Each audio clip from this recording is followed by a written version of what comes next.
I present to you the world's most robust steering system for a sailboat.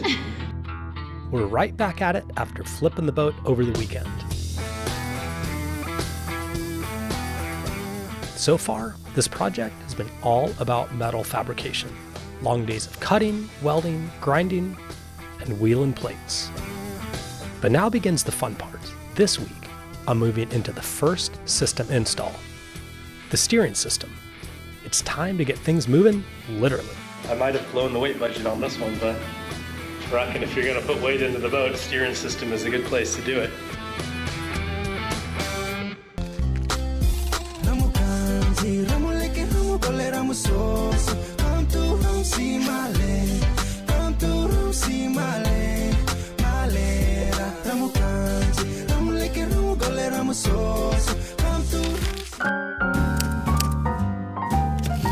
This is it. This is the Jaffa rack and pinion steering system.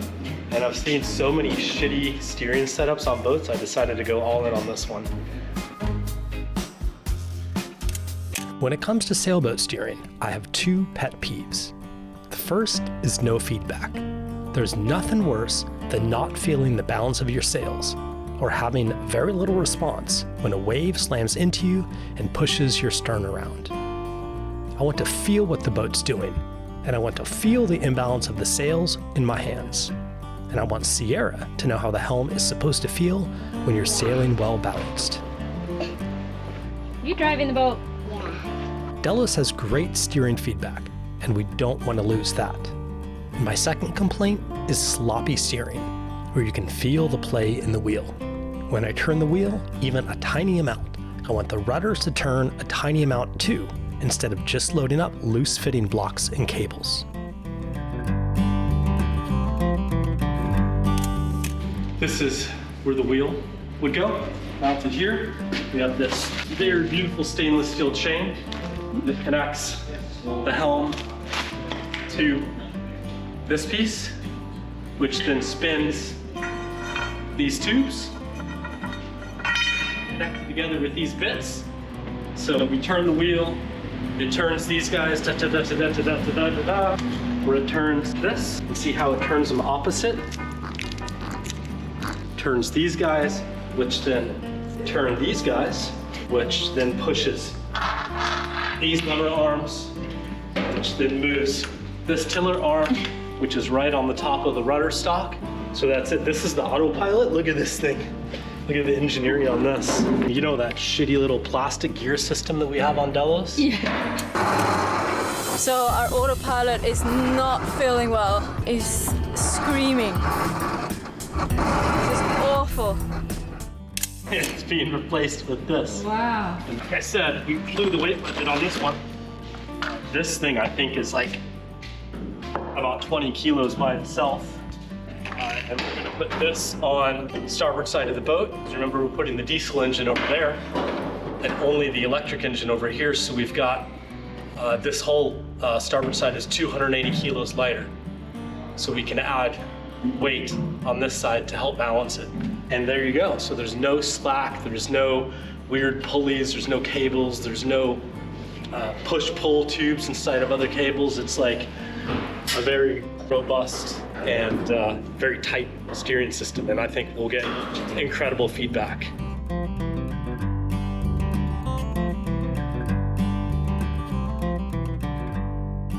Hey guys, before we move on to the next segment about the hybrid propulsion system, I have a little story to tell you. So I was kind of cranking through emails, just crushing them, bam, bam, bam, as I tend to do in the mornings.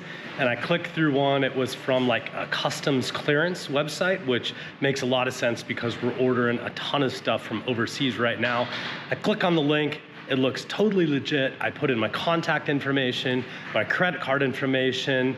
I hit the submit button and it gets denied, which isn't entirely too strange because we're always traveling. Our cards are all over the place. So I put in my second card, which works almost all the time, and that one got denied as well. And it's then that I got this like sinking feeling in the pit of my stomach that something was wrong. I looked at the URL of the website and it was so close. It was just a teeny tiny bit off. I had been fished. And that's why I'm happy to say that today's video is proudly sponsored by NordVPN. Nord's Threat Protection Pro offers advanced protection for phishing scams just like this. And if I had been using it that morning, I wouldn't have had to cancel both my credit cards. In a single click, you can connect to a server anywhere in the world, encrypting your internet traffic, increasing your privacy, and choosing the location that makes the most sense for your browsing and streaming. One account can protect up to 10 devices, and NordVPN will not share or track your internet history. So if you'd like to protect yourself online and support the Delos 2.0 build at the very same time, it's super easy. All you gotta do is head on over to nordvpn.com/svdelos. Link is in the description below. And if you do, you're gonna get a 2-year plan. You can get 4 free months and a huge discount. Plus, there's a 30-day money-back guarantee, so you really can't go wrong. All right, thanks for your support by watching, and now let's talk about the hybrid propulsion system for Delos 2.0. It's going to be a hybrid electric diesel system. I think this is a really interesting topic, and I know that a lot of people are interested in it because how many other boats do you know that have this specific system? This specific system, none. None that are actually using it. There's a lot of people planning it, but I think we're going to be the first ones actually going to see with this. So why? What are the reasons why? Well, first of all, why wouldn't we want 2 engines? Most of the hybrid systems that you see people coming up with have an engine in each hull and then an electric engine in each hull. And in one hull, the port side, we're going to have a diesel engine and an electric engine. And then in the starboard hull, we're only going to have an electric engine. And so the arguments that I've heard against that are, well, 2 engines is redundancy. So if one engine breaks, you have the other one. To which I reply, we've already gone around the world more than once on one diesel engine, and that's been just fine for us. When you look at the build cost, you're saving the cost of one engine. And then when you look at the operational costs, you're saving all the maintenance and spare parts, and everything is basically cut in half. And there's also weight savings. And so the diesel engine that we've chosen, if you add up the engine with the transmission or the gearbox and all the fluids and everything, it's about 280 kilos. And the interesting thing about the system is because we're with shaft drives, we can always fall back on the diesel power. We'll actually have 3 motors and engines that we can depend on. So a question is like, why don't go fully electric then? Range. Yeah. And people will ask, why not go serial hybrid? So we're doing parallel hybrid, which means like we have the diesel engine and then we have the electric engine that connects to that. And so the other mode would be serial hybrid, where you'd have the diesel engine basically act as solely an electrical generator. The reason why I didn't want to go with that is, number one, okay, if the electrical system fails, then you've lost all your propulsion. Whereas in our case, we can fall back to the same system that's been in use on boats since diesel engines were invented, and I feel very comfortable with that. The other thing in my mind is efficiency. So anytime you turn energy from one form to another, there's loss involved. And so if you generate electricity with mechanical energy, you're losing a little bit there when you turn it to electricity, and then you send that to the electric motor. Those motors are not 100% efficient. So our motors are somewhere between 93 to 95% efficient, which means in some cases you could be losing 7% of that energy right there. Whereas if we put the energy just directly to the prop shaft, we don't have that. I could be wrong on that, but that's my gut feeling. I don't think you get anything for free in boats or anything really. Okay, so back to the weight. So this spreadsheet right here shows the weight differences between port and starboard. So as I mentioned before, because we have the diesel engine on one side, we have about a 280 kilo difference. So you can see here on port, I have 280 kilos, and then on starboard, I have 0. And then we have to account for the 25 kilowatt electric motor on either side. So that's about 50 kilos. So we add another 50 kilos to port and 50 kilos to starboard. And then on the port side only, we have a bracket for the motor and the clutch. And the clutch is very cool because that allows us to run the motor in generator mode. So it basically turns the electric motor into a giant DC alternator. That's really cool. Yeah. So that's the electric motor bracket and clutch, 45 kilos on port only. We have the controller for the electric motor, 25 kilos on either side. I have 12 kilos for wiring and connectors on either side. And then you notice a whole bunch of zeros on ports. So autopilot, solar charge controllers, like all that weight, I can offset. So if you add up all the weights, I've got it down to about a 52 kilo. Yeah, so if you guys have any questions, please pop them below and we will like save everything to maybe do like, a specific video about that. I think that would be really cool. That's it. Sweet. Back to the Back to the rest of it. What do you think? I think it was fantastic. Yeah. Am I a little bit too excited for sailboat steering system? No, I mean, I think it's like how important is this? It's amazingly important. Yeah. You know? We've also got all the brackets here. So all the brackets were designed and CNC cut out along with the rest of the boat. You know, these are the base plates with all the holes pre-drilled and everything for the steering mechanism. Then all of these brackets go throughout the boat to support all the hardware. So I got to get this situated, figure out where it's going to go, and then all this gets welded right into the boat, and then the steering gets bolted to it. And this is the part that I have to do before Dan can finish up welding the aft deck. Because this all goes in there, I get it set up, and then the deck gets welded down on top of it.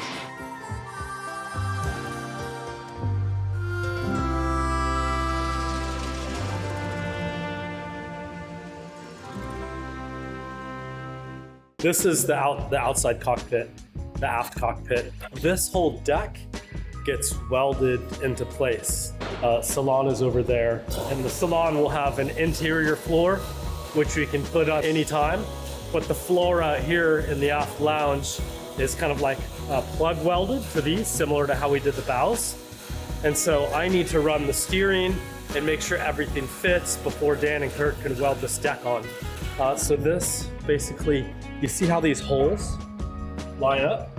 They go all the way through to where the helmet's gonna be. But it's a rather long run. It's actually really cool that when you get down, you can take a shot. I cut that hole in the boat because that's how you have to get the steering shaft in. So if you go down there and look down there, you can see the perfect alignment of the holes for the tube. It's as far as I've gotten so far.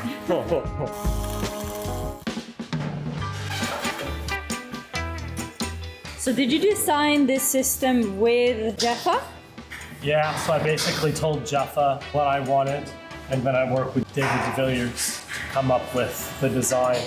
DeVilliers did the 3D layout of the system after I told him, like, you know, these are the components and everything. And then they did all the layout, and then they kind of worked with Jaffa for all the parts, and they paid for it. It was not exactly a cheap system, but it'll last forever.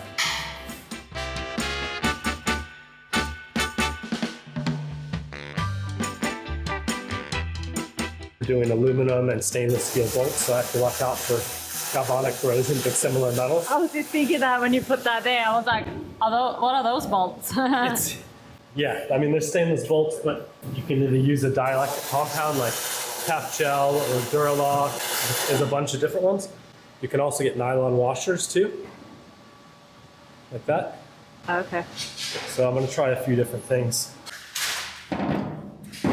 There's got to be a bracket for this to go on somehow. Have to land plans. So it can't be that high, right? As soon as I started mounting the pieces, we ran into our first issues. The brackets need to go in very specific spots to support the hardware, which lined up pretty well. But even though the holes were cut to precision to fit the torque tubes, they didn't have quite enough clearance for a full turn. So we'd have to make a real-time engineering correction. Making pretty good progress. Super loud right now, but I got everything kind of dry fit. It fits really well, but there's a few places where you don't have enough clearance. So this is good, but here it kind of goes like that. You have to knock that out right there. So more grinding and cutting to make it fit just right. It's one thing to plan a design, But with the pieces being sourced from all over the world, it's a wonder we didn't run into more of these issues.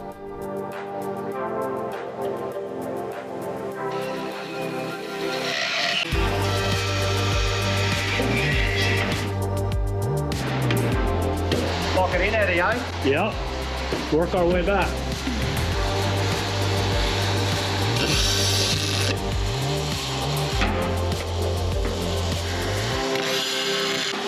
Now that that's being tacked in, I can go, just gonna work our way back. So we've measured 2380. We're gonna take off 4 or 5 centimeters for a little bit of wiggle room. So I'll go cut it on the saw downstairs.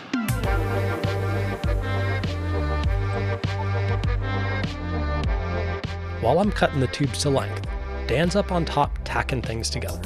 It's a very back and forth process. Cut, tack, grind, test fit, repeat. How's she look, Dan? Looks good, mate. Does she spin? He does spin. Pretty slick. Yeah, you can. The tube locked in, it's time to attach the 3-way gearbox. This piece transfers motion from the helm torque tube out to each hole, which eventually will turn the rudders. When the front side spins, a system of gears spins each side in opposite directions, which is ultimately connected to a reduction gearbox in either hull that moves a tiller arm, which turns the rudder.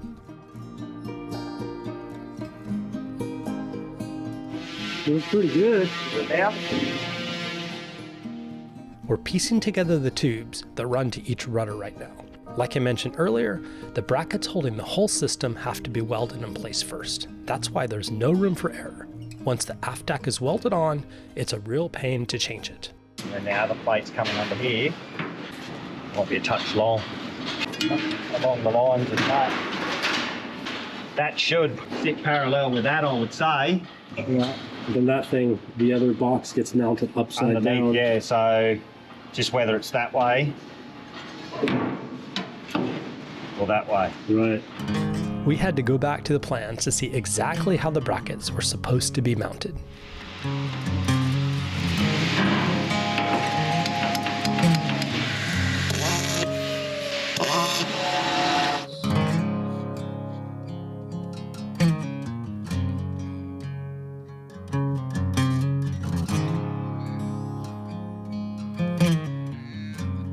So we're going to be, must be 60 degrees that way, eh? Otherwise you'd never get the clearance to come through. Yeah. This alignment is critical to ensure that we get the correct length on the drag link, which in turns mean we can have equal turns of the helm from full starboard to full port. So what Dan has done is he's basically marked the center of the rudder tube, and then the tiller is supposed to be at a 60-degree angle. So we've marked that. We have the tiller in here, and then we marked out where the tie rod is, which will be right there. Either one of those three. We can approximately position where the box is going to go up there. Looks like it's going to work, Yeah. I think. It has to go this side. Yeah. There's no way it barely clears that way. If you want to jump in and just hold that roughly there, Yep. I'll just see where it lands in relation to them brackets. Yeah, pretty well in the Tom Diddle. So the drive's on this side, isn't it? Yeah. We need one more hand. It's going to go that way to our brackets. If you're a little confused here, join the club. What we're trying to do is figure out exactly where to weld the mounting plates for the reduction gearboxes that will turn the rotational force into linear force. We have some general reference lines, but we're trying to figure out the best position for the mount that gives a straight line between the gearbox and the tiller arm on the rudder. So it's a lot of trial and error fitting and measuring in 3 different dimensions. So if we get that in the centre, How does it look from above? so maybe it nestles right up in that corner. Oh, that much? Yeah, it wants to go a good, maybe a good 10 mil. Plus, the whole thing is a bit heavy, so that always adds to the challenge. The drag link and U-joints can handle a little bit of misalignment, but ideally, we'll get it spot on and 100% straight. I don't know, your camera's going to have the back of my big head. It'll get the audio. Honestly, it's not the most comfortable working position, but we're getting it. Okay, so now we gotta cut. Let's check that tie rod. And then we'll cut this guy to length. And then we got one side down, one to go.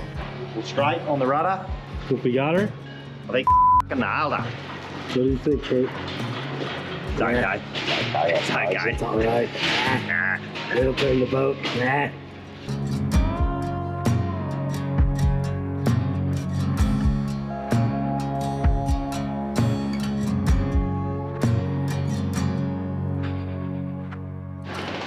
What you got going on out here? We're looking at different materials. That's Oh, it's exciting. pretty cool. It's like really thin stone kind of textures and Stone surfaces. Ooh, It is, Yeah, it is stone actual line. stone. sweet. Steering's in. Is it in? Yeah. No way. What's a full turn? How many full turns from lock to lock with the Jeffer? 2 and change? Maybe? 2 and a bit. I think so. Yeah, it's probably 4 on the hydraulic. To be honest, I'm not sure, man. Depends how big the wheel is too, I suppose. But yeah, well, it should be 1 rotation on the wheel. I guess it depends on the sprocket and the chain size too, right? Yeah. The sprocket of the hub. Do you want to give her a whirl and we'll see what she looks like? Turn us to port, Dan. Yep. So if that's pulling this forward, it'll pull that lever forward. Turn the rudder like this.